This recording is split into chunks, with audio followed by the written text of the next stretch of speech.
Hey, Shimmerblast here. Welcome to the best party in the intergalactic galaxy. If you're looking for an awesome Mandalorian or Baby Yoda party, check out these 7 party activities to bring your Star Wars party to life. To begin, create a fun Mandalorian party invitation. Check out a link in the description for how to make these cute Mando Baby Yoda party invitations.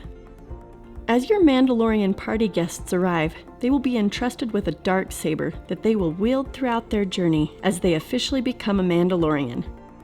Give each guest a sash to sheath their sword when not in use. I offered to pay each guest 1 small bar of Beskar if they would keep it sheathed as to not injure fellow Mandalorians.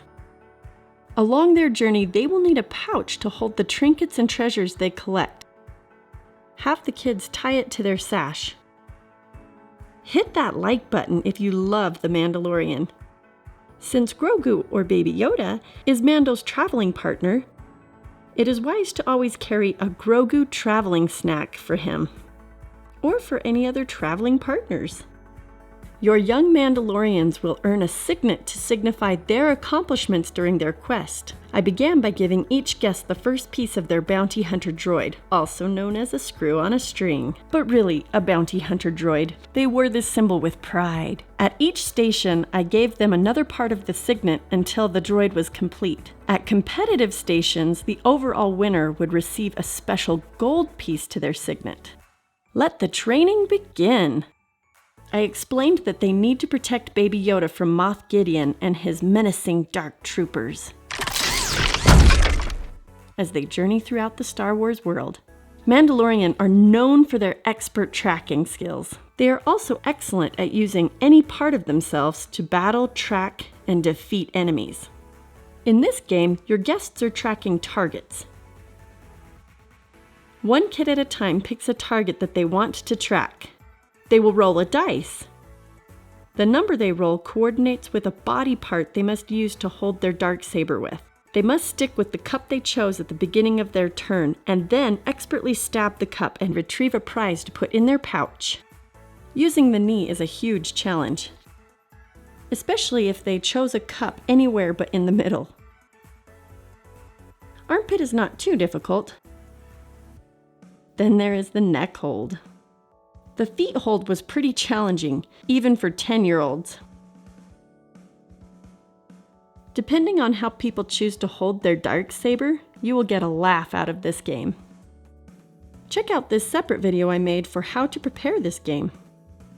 There is a scene in Season 2, Episode 4, where Mando gets Baby Yoda to use the Force to fly a ball across the air. This game is a simple racing game to see which of your party guests have the best Force connection with Grogu. 2 players stand at the end of a chair holding a spray-painted ping pong ball attached to fish line. They push, slide, or shove the ball to race it toward Grogu. Whoever uses the Force connection properly and gets the ball to Grogu's hand first is the winner. I had party guests race 2 times on one side and 2 times on the other side of the chair to keep it fair. If it was a tie, they switched sides again one more time for a tiebreaker. The kids played until all the winners raced each other. The final winner received a gold piece to their Signant.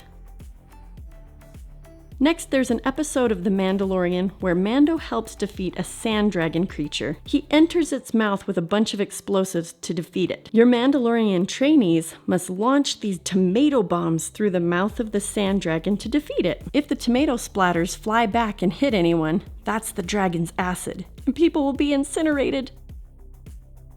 This game was a challenge getting the tomato through the hole. We had 2 tomato bombs per kid. Talk to your local grocer about old tomatoes for a discount. Old tomatoes splatter better anyway.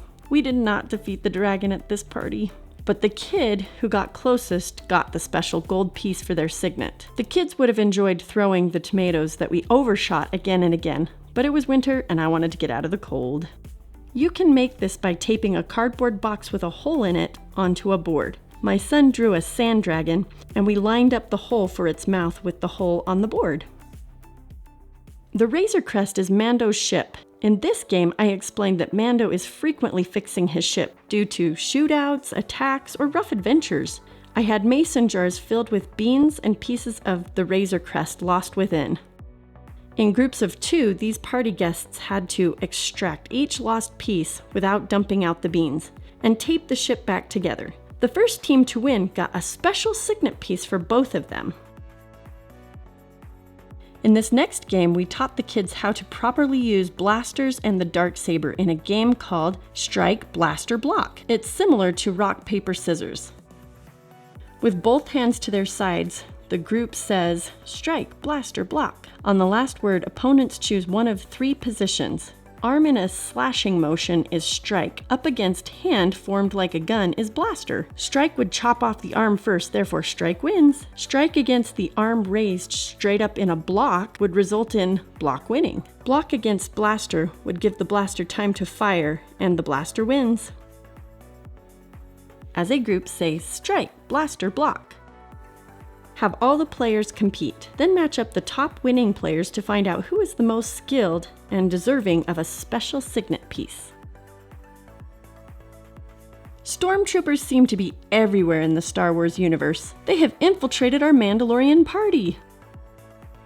With Nerf guns, these Mandalorian will train in different stages to master shooting left-handed, spin or jump shots, and ground shots. If you've done much with balloons and Nerf bullets, you know a regular Nerf bullet won't pop the balloon.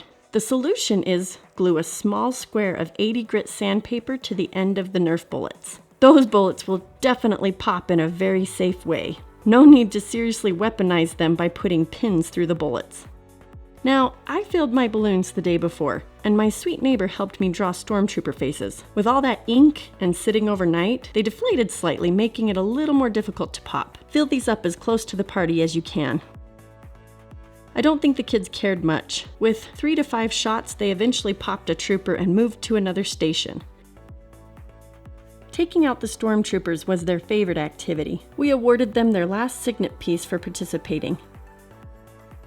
Then I told them that while we were distracted with the stormtrooper problem, a dark trooper came and stole Baby Yoda.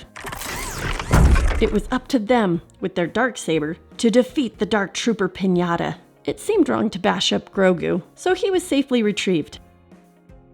There's a video for how to make both of these pinatas if you want to check it out.